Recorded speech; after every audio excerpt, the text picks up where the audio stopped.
আল্লাহ পাক বলছেন, قل إنما حرم ربي الفواحش ما ظهر منها وما بطن।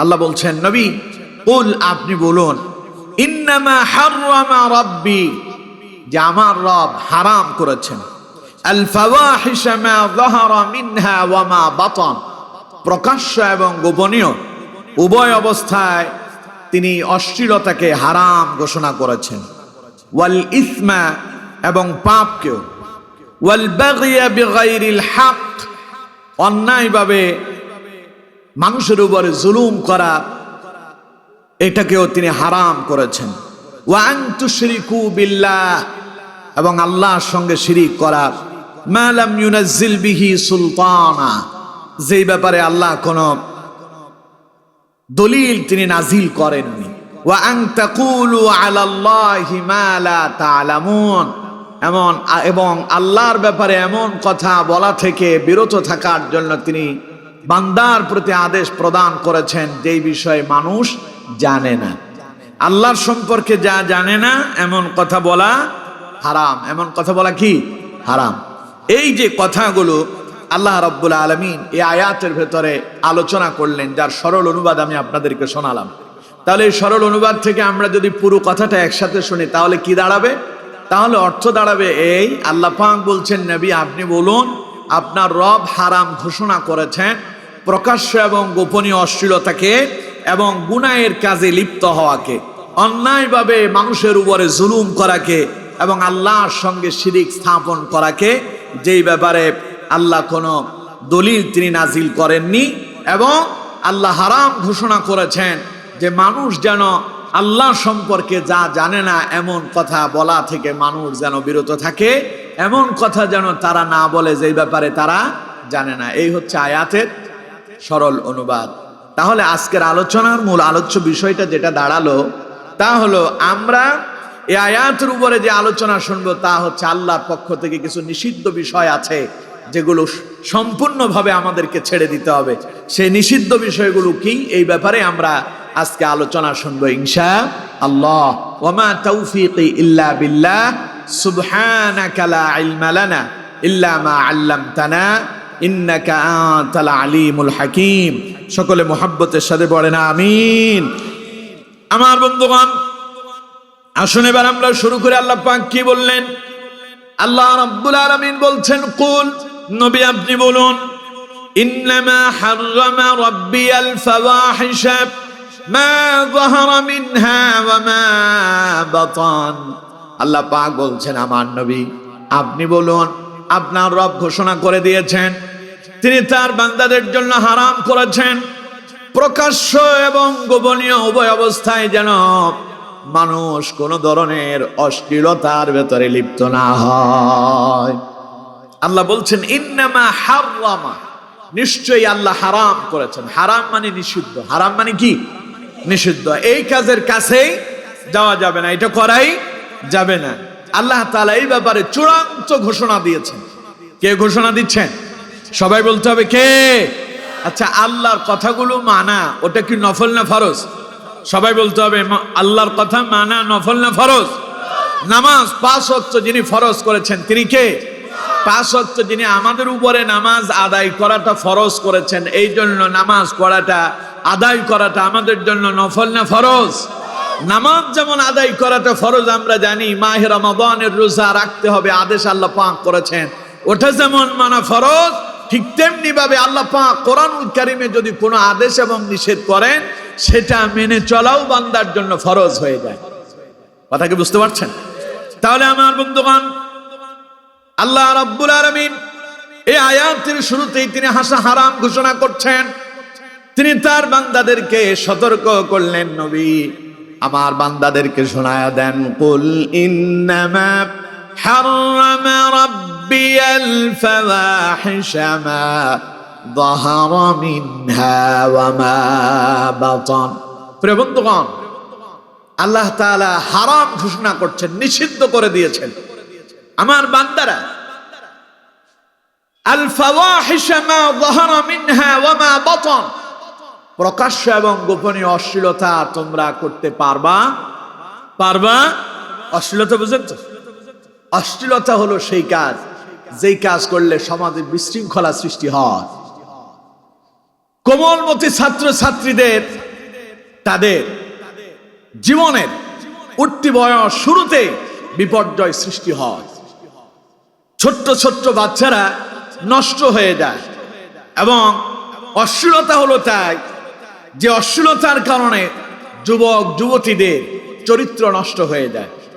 অশ্লীলতা হলো সেটা যেটার মধ্য দিয়ে সমাজের ভেতরে একটা বিশৃঙ্খলা অরাজকতা সৃষ্টি হয়। অশ্লীলতা হলো সেই কাজ যা গান বাজনার মধ্য দিয়ে প্রকাশ পায়। অশ্লীলতা হলো তাই যেটা সিনেমার মধ্য দিয়ে প্রকাশ পায়। অশ্লীলতা হলো সেটা যেটা জুয়ার আসর থেকে শুরু হয়। অশ্লীলতা হলো তাই যেটা মদ গাঁজার আসরের ভেতরে জমে। অশ্লীলতা হলো সেই কাজ যেটাকে আল্লাহ তাআলা অপছন্দ করে। কথা কি বুঝতে পারছেন? এই সবগুলো কি? সবাই বলেন এই সবগুলো কি? গান বাজনা শোনা, সবাই বলেন গান বাজনা শোনা, সিনেমা দেখা, মদ জুয়ার আসরে যাওয়া। এরপরে সমাজে আমার দেশে দেখবেন অসংখ্য যুবকেরা আছে প্রেম প্রীতি ভালোবাসা অবৈধ সম্পর্ক আছে না নাই? হারাম পন্থায় রিলেশন করা, এটা কি? সবাই বলেন এটা কি? অশ্লীলতা। আবার কিছু কিছু পুরুষ এবং নারী আছে বিবাহ শাদী করছে, বিবাহ শাদী করার পরও তারা পরকিয়া করে, এটা কি? সবাই বলেন এটা কি? এই জাতীয় সকল প্রকারের অশ্লীলতাকে যিনি প্রকাশ্যে এবং গোপনে, সেটা প্রকাশ্যেও হারাম গোপনেও কে করেছেন? চিল্লায় বলতে হবে কে করেছেন। এখন আমি আপনাদেরকে প্রশ্ন করি, এই অশ্লীলতাগুলো আমাদের দেশে আমাদের সমাজে আছে না নাই? আপনাদের এলাকায় তো নাই, আপনাদের বাড়িতে নাই। আহা, এই অশ্লীলতাগুলো আপনারা কি ভালো চোখে দেখেন না খারাপ চোখে দেখেন? এটা হলো মারাত্মক জঘন্যতম অপরাধ। যেই সমাজে অশ্লীলতা ছড়িয়ে পড়ে, যেই বাড়িতে অশ্লীলতা ছড়িয়ে পড়ে, যেই রাষ্ট্রের ভিতরে অশ্লীলতা ছড়িয়ে পড়ে, ওই রাষ্ট্রের জনগণ ধ্বংস হয়ে যায়, ওই সমাজ ধ্বংস হয়ে যায়, ওই বাড়ি ধ্বংস হয়ে যায়। যে ঘরের ভিতরে অশ্লীলতা ছড়িয়ে পড়ে ওই ঘর ধ্বংস হয়ে যায়। এই জন্য আল্লাহ তাআলা কোরআনুল কারীমের অন্য জায়গায় তার বান্দাদেরকে সতর্ক করে বললেন, ওয়ালা তাকরাবুল ফাওয়াহিশা মা যাহারা মিনহা ওয়া মা বাতান। আল্লাহ পাক বলছেন, আমার বান্দারা খবরদার, প্রকাশ্য এবং গোপনীয় কোন অশ্লীলতার নিকটবর্তীও তোমরা হয় না। অশ্লীলতা করবেন তো পরের কথা, আল্লাহ পাক বলছেন নির্লজ্জতা বেহায়াপনা অশ্লীলতা কাজ যেগুলো আছে, মন্দ কাজ যা আছে তার নিকটেও তোমরা যেও না। কে নিষেধ করেছেন? কারণ অশ্লীলতাকে যিনি অপছন্দ করেন তিনি কে? আমার বন্ধুগণ, এই অশ্লীলতা করার কারণে পৃথিবীর ইতিহাসে আল্লাহ রাব্বুল আলামিন বহু জাতিকে তিনি ধ্বংস করে দিয়েছেন। অশ্লীলতা করার কারণে আদ জাতিকে আল্লাহ রাব্বুল আলামিন পাকড়াও করেছিলেন, সামুদ জাতিকে আল্লাহ রাব্বুল আলামিন পাকড়াও করেছিলেন, লূত জাতিকে আল্লাহ রাব্বুল আলামিন পাকড়াও করেছিলেন। লূত জাতি প্রকাশ্যে জনসম্মুখে অশ্লীলতা করত বলে আল্লাহ রাব্বুল আলামিন তাদেরকে এমন ভাবে পাকড়াও করেছেন, আসমান থেকে পাথরের বৃষ্টি বর্ষণ করে দিয়া গোটা জাতিকে সমূলে ধ্বংস করে দেওয়া হয়েছিল। কিসের কারণে? তাদের অপরাধ কি? কোরআন থেকে শুনুন, আল্লাহ রাব্বুল আলামিন বলছেন, আল্লাহ রাব্বুল আলামিন বলছেন, ওয়ালুতান ইয ক্বালা লিকওমিহি আতা'তুনাল ফাহিশা মা সাবাকাকুম বিহা মিন আহাদিম মিনাল আলামিন। আল্লাহ রাব্বুল আলামিন বলেন, নবী ওয়ালুতান ইয ক্বালা লিকওমিহি, স্মরণ করুন লূতের কথা যখন সেই তার সম্প্রদায়কে বলেছিল, ইয ক্বালা লিকওমিহি আতা'তুনাল ফাহিশা, ও আমার কওমের লোকেরা, আমার জাতিরা, আমার গোত্রের লোকেরা, তোমরা তো প্রকাশ্য অশ্লীলতায় লিপ্ত আছো। মা সাবাকাকুম বিহা মিন আহাদিন মিনাল আলামিন, তোমরা এমন এমন অশ্লীল কাজ করতেছো পৃথিবীর ইতিহাসে যা গোটা পৃথিবীতে আর কেউ করে নাই। তোমরা যে অশ্লীলতা করতেছো এটা কি জঘন্য অশ্লীলতা। আল্লাহ পাক বলছেন হযরত লূত আলাইহিস সালাম তাদেরকে বললেন, মা সাবাকাকুম বিহা মিন আহাদিন মিনাল আলামিন, বিশ্বের ইতিহাসে এমন অশ্লীল কর্মকাণ্ড কেউ করে নাই। তাহলে চিন্তা করুন কি অশ্লীল মন্দ কাজটা তারা করছিল। দেখুন তারা কি এমন অপরাধ করছিল। পরের আয়াতে আল্লাহ পাক বলছেন, ইন্নাকুম লাতা'তুনার রিজালা ওয়া তাকতাউনাস সাবিলা ওয়া তা'তুনা ফি নাদিকুমুল মুনকার ফামা কানা জাওয়াবা কওমিহি ইল্লা আন ক্বালু ইতিনা বিআযাবিল্লাহ ইন কুনতা মিনাস সাদিকিন। পড়েন আল্লাহু আকবার। আল্লাহ পাক বলছেন হযরত লূত তাদেরকে বলল, আইন্নাকুম লাতা'তুনার রিজাল, তোমরা এমন পাপ কাজ করছো যা পৃথিবীর ইতিহাসে কেউ করেনি। কারণ তোমরা পুরুষে পুরুষে যৌনচারে লিপ্ত হচ্ছ। বলেন নাউযুবিল্লাহ। কে কে? পুরুষে পুরুষ, পুরুষে পুরুষে তোমরা সমকামিতা করতেছ, যৌনচার করছো। এর চাইতে মন্দ কাজ, এর চাইতে জঘন্য অপরাধ, এর চাইতে জঘন্য পাপ আর কিছু নাই, যা কোনো জানোয়ারও করে না। ঠিক কিনা? জোরে বলেন ঠিক কিনা? কোন জানোয়ার, জন্তু জানোয়ার পাবেন না এমন, কোন কুকুর বিড়াল শিয়াল পাবেন না, গরু ছাগল পাবেন না যে পুরুষে পুরুষে তারা যৌনচার করছে। অথচ আমার বন্ধুগণ, লূত সম্প্রদায় এমন জঘন্য অপরাধ করেছিল। আল্লাহ রাব্বুল আলামিন বলছেন, ইন্নাকুম লাতা'তুনার রিজাল, তারা পুরুষে পুরুষে সমকামিতা করছে। তার মানে পুরুষ পুরুষে বিবাহ করত, পুরুষ পুরুষের সঙ্গে সহবাস করত, পুরুষ পুরুষের সঙ্গে মিলিত হতো, নারীদেরকে তারা উপেক্ষা করত। আমার বন্ধুগণ, কন্ত দেখি এই কাজটা ভালো কাজ না খারাপ কাজ? আরো জোরে বলেন, ভালো না খারাপ? বিগত সময়ের পেছনের দিকে একটু ফিরে যান। আমাদের দেশের ইতিহাস, যেই দেশে 90% মুসলমান বসবাস করে, যেই দেশের শতকরা মুসলমানের পার্সেন্টেজ হলো 90%, এমন এক দেশে আমাদের পাঠ্য বইয়ের ভেতরে বিগত সময় যারা ছিল ওই সমকামিতার মতো বেহায়াপনাটাকে আমাদের দেশের পাঠ্য বই তারা ঢুকাইছিল। ঠিক কিনা? জোরে বলতে হবে ঠিক কিনা? শরীফ থেকে শরীফার গল্প শোনেন না? শরীফ হয়ে যায় শরীফা। শরীফ কি ছেলের নাম না মেয়ের নাম? কথা কয় না, ছেলের নাম না মেয়ের নাম? এখন শরীফ যদি চায়, সে নিজের নিজে মনে মনে ভাবলে শরীফাও হয়ে যায়।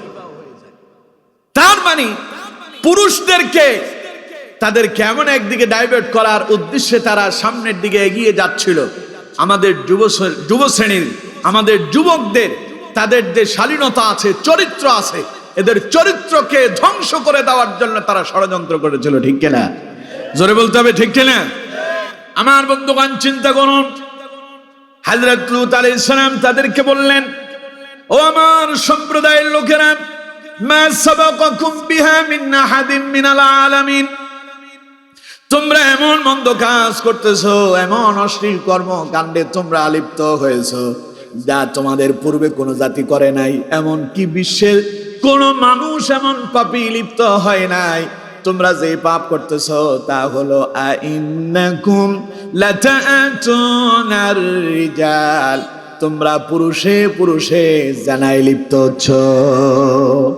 ওয়া তাকতাউনাস সাবিল, আর তোমরা প্রকাশ্যে নৈরাজ্য করছো।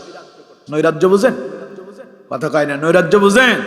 নৈরাজ্য মানে হলো মানুষের অধিকার হনন করা, নিজের প্রভাব বিস্তার করা। তার মানে এটাকে আমরা যদি ধরি তাহলে হবে অন্যের উপরে জুলুম করা। অন্যের উপরে কি করা?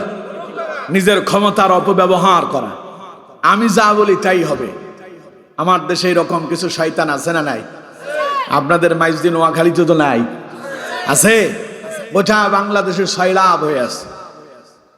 আপনি বাড়ি বানাবেন আপনার নিজের জায়গায়, আপনি ইট ভাটা থেকে ইট ক্রয় করে নিয়ে আসছেন, দোকান থেকে সিমেন্ট কিনে নিয়ে আসলেন, রড বালি কিনে নিয়ে আসছেন, বাড়ি ঘর করবেন। আপনার বাড়িতে মিস্ত্রি এলো, কাজ শুরু হয়ে গেল। আপনার বাড়ির আশেপাশের কিছু এমন মেহমান আছে, উনি এসে কয় আপনি যে এই বাড়ি করবেন আমাদেরকে কিছু চা নাস্তার পয়সা দিতে হবে। বলে না, তুমি চা নাস্তা খাইবে, চলো দোকানে চলো, যা খাও তাই খাওয়াবো। না না, এরকম খাই না। কেমন খাও? এই যে বাড়ি করতেছেন 5 লাখ টাকা দিতে হবে। আছে না নাই? কথা বলেন, আছে না নাই? আপনি আপনার একটা জমিন ভরাট করবেন, সেখানে বাড়ি করার স্বপ্ন দেখতেছেন। আপনি গাড়ি ঠিক করছেন, মাটি আনবেন, ভরাট করবেন, বালি দিয়ে ভরাট করবেন। আপনার গাড়ি আপনার জমিনের দিকে যায়, উনি রাস্তায় দাঁড়ায় কয় গাড়ি চলতে দেবো না। কেন দেবো না? রাস্তায় যদি এই গাড়ি চলতে হয় তাহলে আমাদেরকে চা নাস্তার পয়সা দিতে হবে। তো চা নাস্তা খাইবে, চলো দোকানে চলো। কয় যে না, তা তো হবে না। কেমন দিতে হবে? কয় যে 5 লাখ টাকা দিতে হবে। আছে না নাই? আরো জোরে বলতে হবে, আছে না নাই?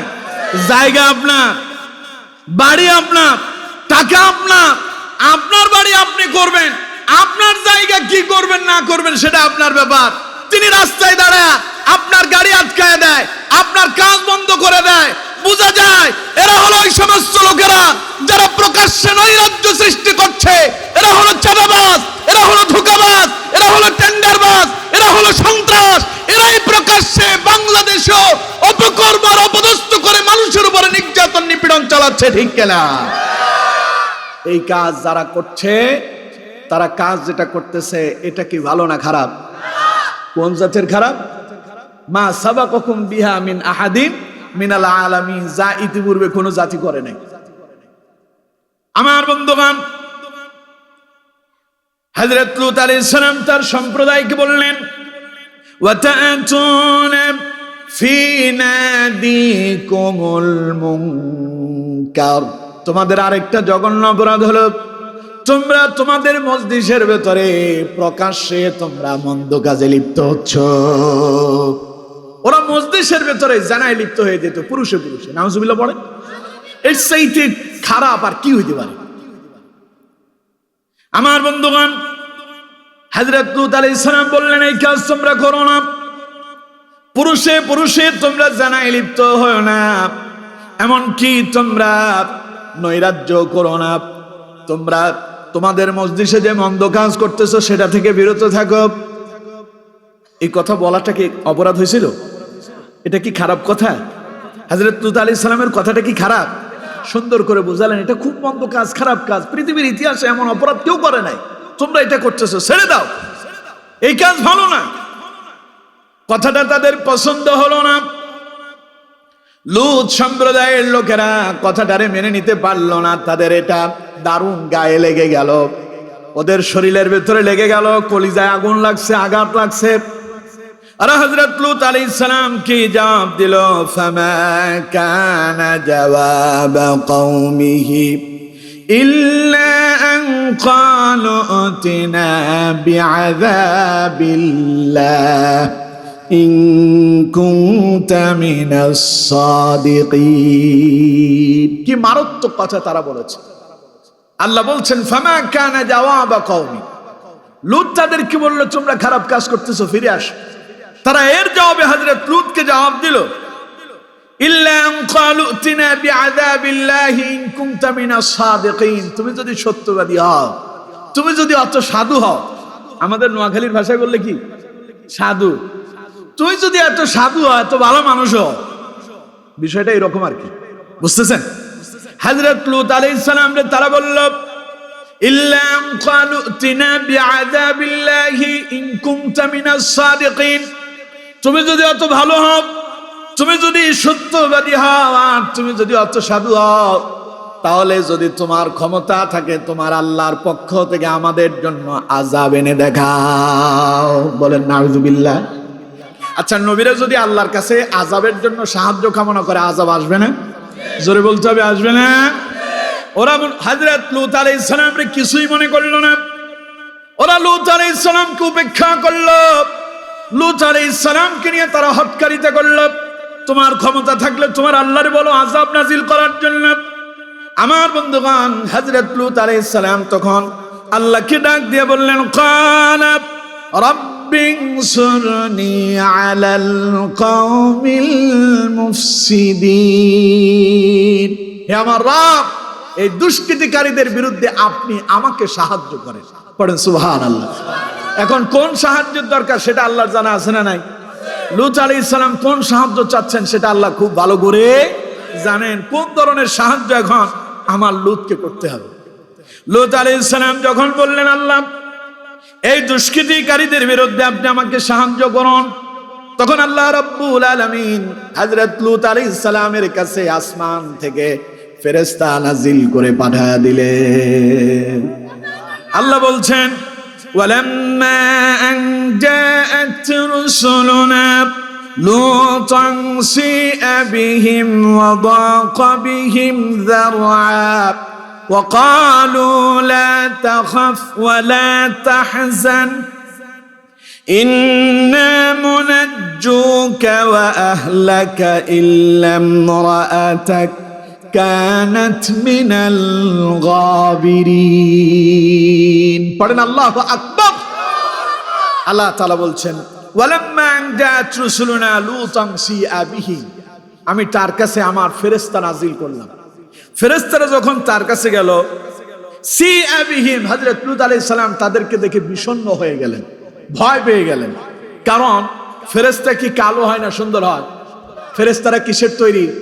সবাই বলেন, ফেরেশতারা কিসের তৈরি? নূর মানে কি? নূর মানে কি?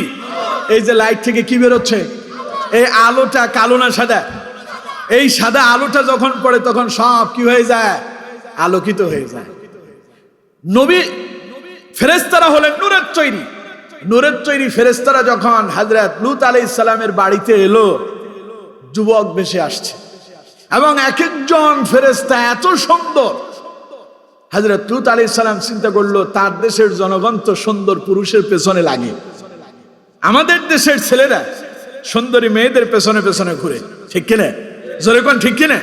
যদিও এটা পাপ, যদিও এটা কি পাপ, কিন্তু এর চাইতে জঘন্য পাপ। সুন্দর ছেলে দেখলে তৎকালীন লূতা সম্প্রদায়ের লোকেরা তারা তাদেরকে টার্গেট করত, ওদের প্রেমে পড়ত। নাউজুবিল্লাহ বলেন। হযরত লূত আলাইহিস সালাম ভয় পেয়ে গেলেন, এত সুন্দর সুন্দর ফেরেশতারা আসছে, এরা আসছে যুবক স্রোতে, এরা যে ফেরেশতা তখনও তিনি বলতে পারবেন না। কিছু যুবকেরা তার বাড়িতে এলো, আসার পরে তিনি ভয় পেয়ে গেলেন, এত সুন্দর মেহমানরা আসছে, তিনি ভয় পেয়ে গেলেন। আল্লাহ রাব্বুল আলামিন বলছেন, ওয়া দাqa বিহিম যারআ, তিনি তার নিজেকে এই ব্যাপারে সমর্থবান মনে করলেন না যে তার সম্প্রদায়ের লোকদের হাত থেকে এই যুবকদেরকে তিনি রক্ষা করতে পারবেন। এই জন্য তিনি ভয় পেয়ে গেলেন। এবার ফেরেশতারা তারে সান্ত্বনা দিয়া, ভয় কাটায়া দিয়া ফেরেশতারা বলল, ওয়া ক্বালু লা তাখাফ ওয়া লা তাহজান, আপনি ভয় পাবেন না, আপনি হতাশ হবেন না, আমাদেরকে নিয়ে চিন্তা করবেন না।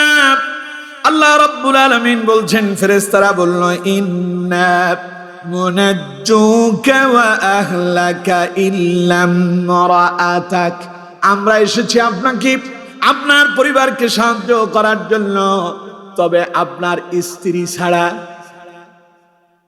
আপনারে সাহায্য করব, আপনার পরিবারেরও সাহায্য করব, আপনারও বাঁচাবো, আপনার পরিবারেরও বাঁচাবো, তবে একজনকে ছাড়া, তিনি আপনার ইল্লা ইমরাআতাক, আপনার স্ত্রীকে কিন্তু ছাড় দেওয়া হবে না। কানাত মিনাল গাবিরিন, আপনার স্ত্রীরও তাদের সঙ্গে নিমজ্জিত করা হবে। কারণ কি? কারণ হলো হযরত লূত আলাইহিস সালাম নবী ছিলেন, নবী হওয়ার পরে হযরত লূত আলাইহিস সালামের স্ত্রী নবীর প্রতি ঈমান আনয়ন করে নাই। কাফেররা যেমন হযরত লূত আলাইহিস সালামের নিয়ে হটকারিতা করে বলছিল, তুমি যদি এত ভালো মানুষ হও, এতই যদি সত্যবাদী হও, তাহলে পারলে আল্লাহর আযাব এনে দেখাও। লূত আলাইহিস সালামের স্ত্রীও নিজের স্বামীর নিয়ে এমনটাই মনে করতো, মনে হয় যে না এটা কি, আমাদের দেশের হুজুর করে দেখলে মানুষ মনে করে আমি হুজুরে না, ঠিক কিনা? এমিয়ার কাছে কি আস, এমিয়ার কাছে কিচ্ছু নাই, এমিয়ার কাছে একখান জিনিস আছে, কলিজার সাথে আরশে আজিমের কানেক্টেড সম্পর্ক আছে, ঠিক কিনা? এই জন্য বিগত সময়ের ইতিহাস দেখেন, আলেমদের সঙ্গে যারাই বেয়াদবি করেছে ওরা কোনো না কোনো জিল্লতির ভেতরে পড়ছে, এরা কোনো না কোনো ভাবে বিপদের সম্মুখীন হয়েছে। ভালো মানুষদের সাথে আল্লাহর সঙ্গে একটা সম্পর্ক থাকে। সুবহানাল্লাহ। স্ত্রী স্বামীর মূল্যায়ন করেন। আমার দেশে এরকম কিছু স্ত্রী আছে না নাই? স্বামী বিশাল আল্লাহ ওলি, স্বামী বিশাল মসজিদের খতিব ইমাম মাওলানা সাহেব, তিনিও বক্তব্য দেন, বক্তৃতার মঞ্চে তিনি বড় ওয়াইজেন, কিন্তু স্ত্রী স্বামীর কিছুই মনে আমনে আম লগে না থান, আয় আপনারে চিনি না। এরকম আছে না নাই? হেমিয়া বিশাল নেতা, বাই চাইলে হেমিয়া ডরে ঘরে ঢুকে না, বোর ডরে। ঠিক আছে নি? বোর ডরে ঘরে আইয়ে না। কিও ভাই আপনি ঘরে যান না কেন? ওই কেমনে যাইতাম, ঘরের ভিতরে তো জল্লাদ একটা আছে। এরকম কিছু স্ত্রী আছে না নাই? খবরদার আমার মায়েরা, মায়েদের জন্য কি ব্যবস্থা আছে? আচ্ছা, এমনি মায়েরা শুনবে। আমার মায়েদেরকে বলছি, খবরদার স্বামীর সঙ্গে বেয়াদবি করবেন না, স্বামীর মূল্যায়ন করতে শিখেন। কারণ রাসূলুল্লাহ বলেছেন, আল্লাহর পরে যদি কাউকে সেজদা করার অনুমতি থাকতো, প্রত্যেক স্ত্রীকে বলা হতো স্বামীর পায়ে সেজদা দেওয়ার জন্য। কিন্তু আজকে আমাদের দেশের মহিলারা মানে সকল কিছুই তাদের হাতে। গতকাল এক জায়গায় গেলাম, উনি বলতেছে, হুজুর বিগত সময় যারা ছিল, এটাও আমাদের এই ফেনী নোয়াখালী অঞ্চলের মানুষ, আপনাদের কোম্পানিগঞ্জের, তো আমার বলতেছে এইভাবে করে বলতেছে, আগে যখন মাইরা গল এখন যে কিল্লে রাজনীতি ধান্দাইছে, এখন রাজনীতির ডুকি আঙ্গুরে শেষ করছে। আমি বললাম যে আন্ন করে কেন শেষ করছে? আঙ্গুরে শেষ করছে এগুলো এনে, এখন রাজনীতির ঢুকবের হরে মাইওলা করে এখন মেলা অধিকার দিছ, আমরা কথাই কইতে পারিনি। এরকম জাতের কিছু মহিলা আছে না? খবরদার, স্বামীর সঙ্গে ভালো ব্যবহার করবেন, ভালো আচরণ করবেন, স্বামীকে মূল্যায়ন করবেন। কারণ আপনি যদি স্বামীর সঙ্গে ভালো ব্যবহার করেন, স্বামীর ইতাআত করেন, আল্লাহ রাব্বুল আলামিন আপনার জন্য জান্নাতের 8টি দরজা খুলে দিবেন। সুবহানাল্লাহ। কথা আমার না রাসূলুল্লাহ? আরো জোরে বলতে হবে, আমার না রাসূলুল্লাহ?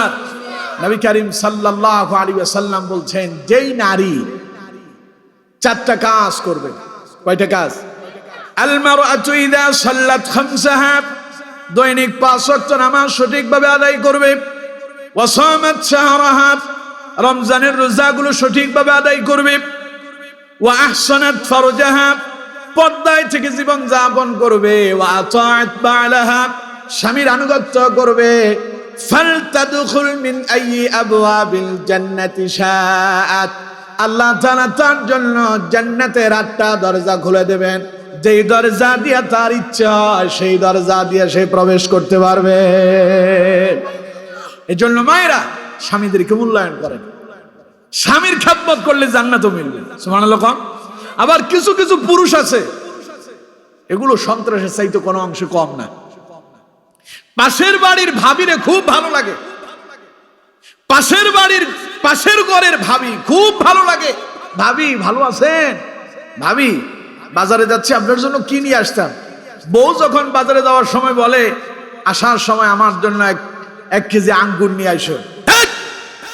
টিয়া কি তোর বারবার তুই সত্যি আছে না নাই? তোর বারবার তুই সত্যি আঙ্গুর খেতে কছে। আর এমনি ভাবিরে জিজ্ঞেস করে, ভাবি আসার সময় আপনার জন্য চকলেট নিয়ে আসবো? এই জাতের কিছু শয়তান আমাদের দেশে আছে না নাই? আরো জোরে বলেন, আছে না নাই? কথায় কথায় বউ পিটায়, সকালে তালাক, দুপুরে তালাক, বিকেলে তালাক, খালি তালাকের উপরে তালাক, 14 গোষ্ঠীর সুদ্ধা দেয় তালাক। আছে না নাই? আবার ওঠারে নিয়ে সংসারও করে। যতদিন সংসার চলবে জেনার গুনাহ হবে। আমার বন্ধুগণ, সুতরাং পুরুষ ভাইদেরকে বলবো, স্ত্রীকেও আপনি মূল্যায়ন করেন। রাসূল করিম সাল্লাল্লাহু আলাইহি ওয়াসাল্লাম বলছেন, পৃথিবীতে সবচাইতে শ্রেষ্ঠ সম্পদ হচ্ছে স্ত্রী। তোমার গাড়ি বাড়ি সম্পদ যা আছে ওগুলো তোমার সম্পদ, তবে সবচাইতে শ্রেষ্ঠ সম্পদের নাম কি? স্ত্রী। ভালো একজন স্ত্রী যদি কারো ঘরে থাকে, ওর ঘরটা জান্নাত হয়ে যায়। ঠিক না? অভাবে অনটন, খাবার ভালো রান্না বান্না হয় নাই, কিন্তু স্ত্রীর পক্ষ থেকে কোনো অভিযোগ নাই। সুবহানাল্লাহ বলেন না? মাওলানা সাহেবরা কয় টাকা বেতন পায়?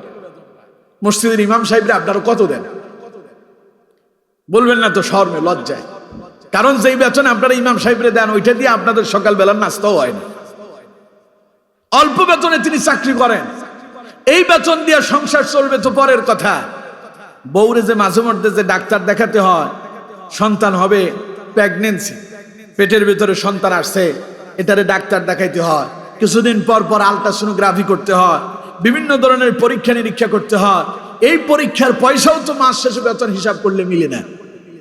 কিন্তু আপনারা কেউ শুনছেন যে আপনাদের এলাকার ইমাম সাহেবের কোনো বউ স্বামীরে রাইখা বাপের বাড়ি গেছে আর বলছে আর জীবনে আসবো না? বলছে কে? নেতা সাহেবের বউ তো বারবার তারে তালেক দেয়, তোর বাড়িতে আর যাবো না, তোর ভাত আর খাবো না। মাওলানা সাহেবের তো বলে না কেন? ঘরের ভেতরে যারে আনছে মহামূল্যবান সম্পদ নিয়ে আসছে, স্ত্রী বলে স্বামী যা পাই তাতে আলহামদুলিল্লাহ, দুইজনে আরামে তো আছি, অল্প স্বল্প আল্লাহ যা দিচ্ছে তাই খাবো, খেয়ে পড়বো আলহামদুলিল্লাহ।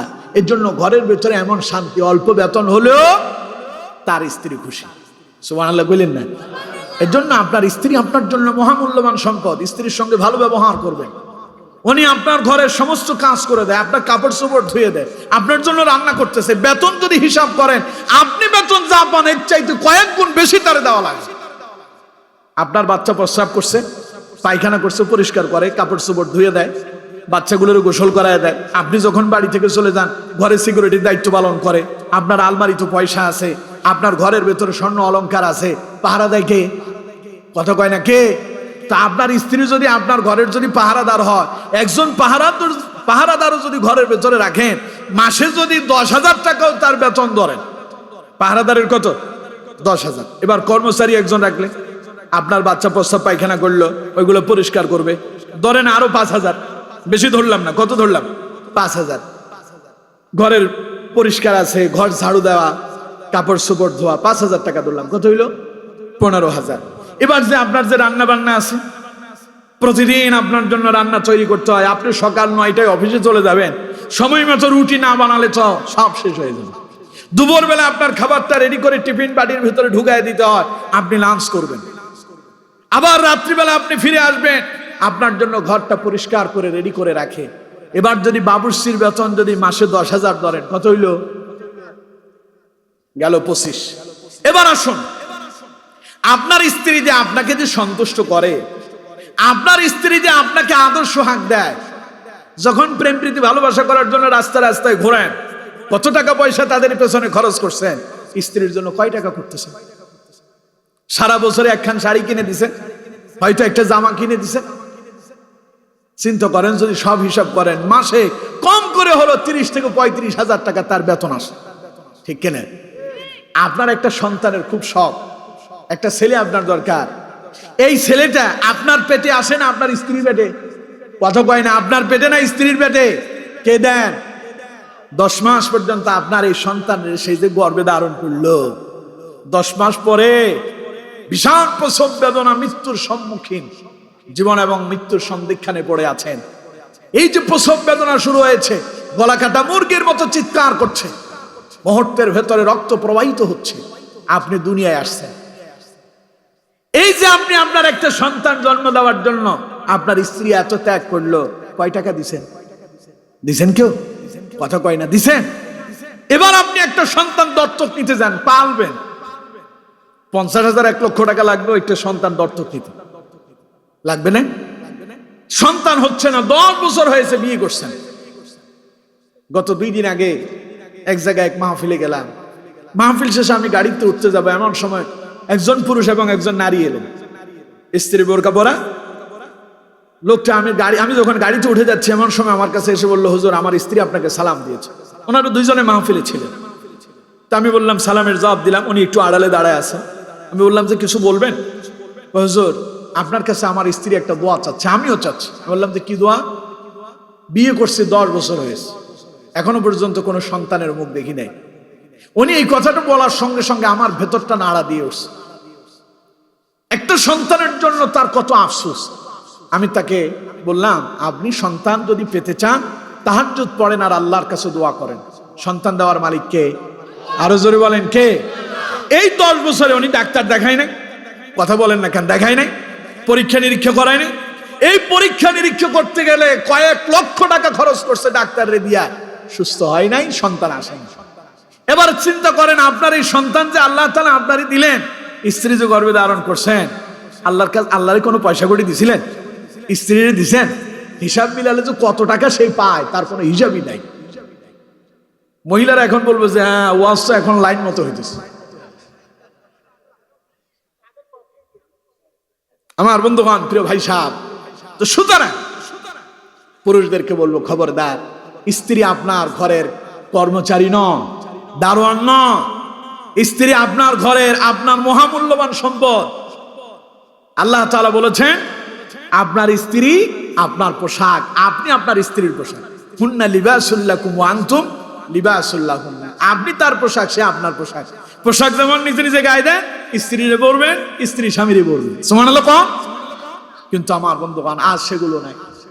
হযরত লূত আলাইহিস সালাম নবী, আপনার কথা বলবো কি? লূত আলাইহিস সালাম নবী হওয়ার পরে স্ত্রী ঈমান আনে নাই। ফেরেশতারা বলল, আমরা এসেছি, স্মরণ আছে তো আপনাদের? ফেরেশতারা বলল, আমরা এসেছি। ওয়াকালু লা তাখাফ, আপনি ভয় পাবেন না। ওয়ালা তাহজান, টেনশন করবেন না। ইন্না মুনাজ্জুকা ওয়া আহলাক, আমরা আপনাকে সাহায্য করব, আপনার পরিবারকে সাহায্য করব। ইল্লা ইমরাআতাক, তবে আপনার স্ত্রীকে নয়। কানাত মিনাল গাবিরিন, সেও হবে ওই ধ্বংসশীলদের অন্তর্ভুক্ত। তাকেও শেষ করে দেওয়া হবে, তাকেও ধ্বংস করে দেওয়া হবে। এবার ফেরেশতারা বলল, ইন্না মুনজিলুনা আলা আহলি হাযিহিল ক্বরিয়াতি রিজজাম মিনাস সামা, আমরা আসমান থেকে তাদের জন্য গজবের শাস্তি নাজিল করব। আল্লাহু আকবার।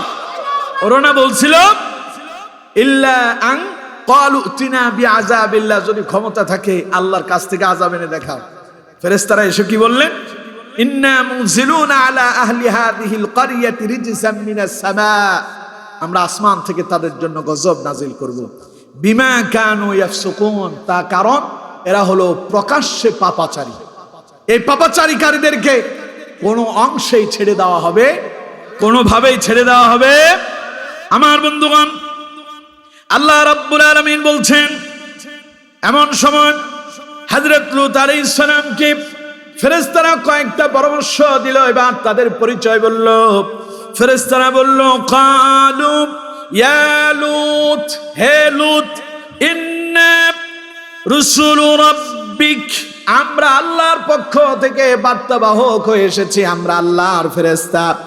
লা ইয়াসিলু ইলাইক, ওরা আপনার কাছে আসতে পারবে না। আপনি যে ভয় পাচ্ছেন আমাদেরকে নিয়ে, ভয় পাওয়ার কোনো কারণ নেই, ওরা আপনার নিকট পর্যন্ত পৌঁছাতেই পারবে না।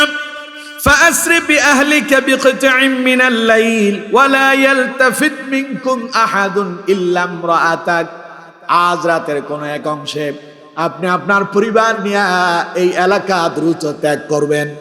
তবে খবরদার, ওয়ালা ইয়ালতাফিত মিনকুম আহাদুন, পেছনে কেউ তাকাবেন না। ইল্লা ইমরাআতাক, স্ত্রীকে সঙ্গে নেবেন না। সুবহানাল্লাহ বলেন না? আপনি যাবেন, পরিবার যাবে, পরিবারের কেউ যেন পেছনে না তাকায়। তার মানে বাড়ির কথা যেন মনে না পড়ে। পেছনের দিকে তাকালে বাড়ির জন্য মায়া লাগতে পারে। আপনি তাদেরকে নিয়ে বেরিয়ে যাবেন। ইল্লা ইমরাআতাক, তবে স্ত্রীকে ছাড়া। ইন্নাহু মুসিবুহা মা আসাবাহুম, কারণ আপনার স্ত্রীকেও সেই মুসিবত গ্রাস করবে, সেই বিপদ গ্রাস করবে। আজ গোটা কওমকে যে বিপদ আর আযাব তাদেরকে যেটা গ্রাস করবে, আপনার পরিবারের আপনার স্ত্রীকেও সেটাই গ্রাস করবে। ইন্না মাওঈদাহুমুস সুবহ আলাইসাস সুবহু বিকারীব, ইন্না মাওঈদাহুমুস সুবহ, সকাল হলেই বিপদ আসতেছে। বিপদের সময় কখন? ওরা এখন ঘুমায় আছে, সকালে উঠবে, সকালে উঠে আবার নতুন করে পাপাচার শুরু করবে। দিনের আলো ফুটলেই তাদের উপরে গজব আসবে। তাই আপনি রাতের অন্ধকারে গ্রাম ছেড়ে অন্যত্রে চলে যান। আমার বন্ধুগণ, ফেরেশতারা বলল, আলাইসাস সুবহু বিকারীব, সকাল খুব নিকটবর্তী। রাত গভীর হয়ে যাচ্ছে, সকাল কি খুব নিকটবর্তী, বিপদ খুব আসন্ন, খুব তাড়াতাড়ি তাদের উপরে বিপদ আসবে। হযরত লূত আলাইহিস সালাম তার পরিবার নিয়ে তিনি তার কওম থেকে বেরিয়ে গেলেন। সকাল হয়ে গেল। আমার বন্ধুগণ, রাত যখন শেষ হয়ে গেল, আল্লাহ পাক বলছেন, ফালাম্মা জাআ আমরুনা জাআলনা আলিয়াহা সাফিলাহা ওয়া আমতারনা আলাইহা হিজারাতাম মিন সিজ্জিলিম মানদুদ। পড়েন আল্লাহু আকবার। আল্লাহ পাক বলছেন ফালাম্মা জাআ আমরুনা, সকাল হতে দেরি হলো, আল্লাহর আদেশ আসতে দেরি হলো না, মুহূর্তের ভিতরে আল্লাহর পক্ষ থেকে আদেশ এসে গেল, হুকুম এসে গেল, ওয়ার্ডার এসে গেল, বিপদের ঘন্টা বেজে উঠল। জাআলনা আলাইহা সাফিলাহা, আমার বন্ধুগণ আল্লাহ পাক বলেছেন এমন এক বিপদ তাদেরকে দিয়েছি, গোটা সম্প্রদায়ের জমিনটা তাদের উপরে আমি উল্টায়া দিলাম। ওরা ছিল উপরে, জমিনটারে ধরে আল্লাহ রাব্বুল আলামিন উল্টায়া দিয়েছেন। তাফসীরের ভিতরে এসেছে হযরত জিবরাইল আলাইহিস সালাম এসেছিলেন, তিনি তার একখান ডানা দিয়ে একটা মাত্র আঘাত করলেন, হালকা আঘাত, ডানার হালকা আঘাতে গোটা কওমের মাটি সুদ্ধা জমিনটা উল্টে গেল। পাহাড় তার ওই জমিনের ভেতরে যে সমস্ত মুরগি ছিল, হাঁস মুরগি এগুলো ছিল, আসমানের প্রথম দরজার ফেরেশতারা পর্যন্ত হাঁস মুরগির আওয়াজ শুনতে পেয়েছিল। চিন্তা করুন কি এমন বিপদ আসছিল। জমিন যখন নিচ থেকে ধরে উল্টায় দেওয়া হচ্ছে, নিচে যা আছে সব উপরের দিকে উড়ে গেল। আমার বন্ধুগণ আল্লাহ রাব্বুল আলামিন বলছেন ওয়া আমতারনা আলাইহা হিজারাতাম মিন সিজ্জিলিম মানদুদ, এমন কঠিন আযাব এসেছে, আসমান থেকে পাথরের বৃষ্টি বর্ষণ হতে শুরু করল। চিন্তা করেন আসমান থেকে যদি পাথর পড়ে, অবস্থা কি ভালো না খারাপ? জোরে বলেন ভালো না খারাপ? ঘরের টিনের চাল একটাও থাকবে? টিনের চাল একটাও থাকবে? সব ভেঙে পড়তেছে। টিনের উপরে আসমান থেকে পাথরের আঘাত বর্ষণ হতে লাগলো, আসমান থেকে বৃষ্টির মতো পাথর নাজিল হচ্ছে। আমার বন্ধুগণ ঘরের ভেতরে যারা ছিল ওরা যে পালায়া যাবে সময়ও পায় নাই, ঘুম থেকে উঠে যে দৌড় দেবে সময় পায় নাই, টেরই পায় নাই। মুহূর্তের ভেতরে ওদেরকে ধরে যেই যেখানে ছিল সেখানে পাথরের আঘাতে বাড়িঘর সব ধ্বংস করে দিয়ে ওদেরকে জমিনের সঙ্গে যিনি পিষে দিলেন, মিশায়া ফেললেন, অস্তিত্ব বিলীন করে দিলেন। বলেন তো দেখি তিনি কে? সে আল্লাহ এখনো আছে না নাই? আরো জোরে বলেন আছে না নাই? মনে হয় আল্লাহর বয়স অনেক হয়ে গেছে না? এখন আল্লাহ বৃদ্ধ হয়ে গেছে। নাউজুবিল্লাহ। আল্লাহ যেমন আছেন, যেমন ছিলেন তেমনই আছেন। তিনি আল হাই আল কাইয়ুম, তিনি চিরস্থায়ী, তিনি চিরঞ্জীব, তিনি অনাদি, তিনি অনন্ত।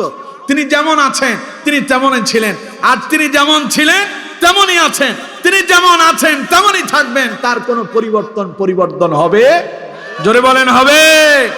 তাহলে আমার বন্ধুগণ লূত সম্প্রদায়কে আল্লাহ তাআলা নিঃশেষ করেছেন আসমান থেকে কি দিয়া?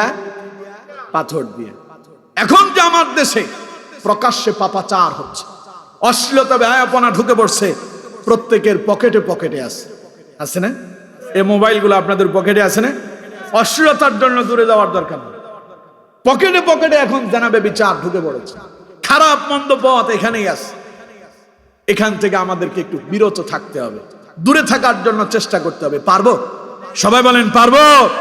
আমার বন্ধুগণ আপনি যে মোবাইলে আসক্ত হয়ে যাচ্ছেন, আপনি যে মোবাইলের সিনেমাতে আসক্ত, আপনি যে টিকটকে আসক্ত হয়ে পড়েছেন, আপনি আপনার স্ত্রীর নিয়ে কাপল ভিডিও বানায় ফেসবুকে যে ছেড়ে দিচ্ছেন, স্বামী এবং স্ত্রী দুইজন জানাকার বলে সাব্যস্ত হয়ে যাচ্ছেন, কারণ মানুষদেরকে আপনি অশ্লীল মন্দ পথের দিকে ডাকছেন। আল্লাহ রাব্বুল আলামিন বলছেন ইন্নাল্লাযীনা ইউহিব্বুনা আন তাশিআল ফাহিশাতু ফিল্লাযীনা আমানু লাহুম আযাবুন আলীমুন ফিদ দুনিয়া ওয়াল আখিরাহ। আল্লাহ রাব্বুল আলামিন বলছেন নিশ্চয়ই যারা মুমিনদের মাঝে অশ্লীলতাকে, প্রসার ঘটনাকে পছন্দ করে, মুমিনদের কি যারা বিপদগামী করাটা কি যারা পছন্দ করে, আল্লাহ পাক বলেন তাদের জন্য কঠিন আযাব আছে দুনিয়া এবং আখিরাতে। দুনিয়াতেও তাদেরকে শাস্তি দেওয়া হবে, আখিরাতেও তাদেরকে শাস্তি দেওয়া হবে। ওদেরকে ছেড়ে দেওয়া হবে না, ওদেরকে যিনি পাকড়াও করবেন বলেন তো দেখি তিনি কে? এই জন্য আমার বন্ধুগণ মোবাইলে টিকটকে আসক্ত হবেন না। কাপল ভিডিও বানাইয়া মানুষদেরকে আকর্ষণ করে কিছু টাকা কামাই করতে চান, ভিডিওগুলো আপনি ফেসবুকে ছেড়ে দেন, লোকজন দেখে, কিছু পয়সা কড়ি পান। পয়সা কড়ি না, যা ইনকাম করলেন সব জানা করে ইনকাম করেছেন, যা ইনকাম করেছেন হারাম পন্থা ইনকাম করেছেন, যা ইনকাম করেছেন ওটা আপনাকে জাহান্নামের যাত্রী বানায়া দিয়েছে, ঠিক কিনা? এই জন্য মোবাইলের এই অশ্লীলতা থেকে আমাদের প্রত্যেককে ফিরে আসতে পারবো তো ইনশাআল্লাহ। আল্লাহ আমাদেরকে তৌফিক দান করুন, পড়ুন আমিন। হুজুর এখন চলে আসবে, সময় অনেক হয়েছে। আমাকে 10টা 20-এ ছেড়ে দেওয়ার কথা বলা হয়েছে, এখন প্রায় 10:30। আমার বন্ধুগণ, এবার শুধু আয়াতটার আবার অনুবাদটা শোনায় দিয়ে আমরা আলোচনা ইতিটা নিয়ে দিচ্ছি।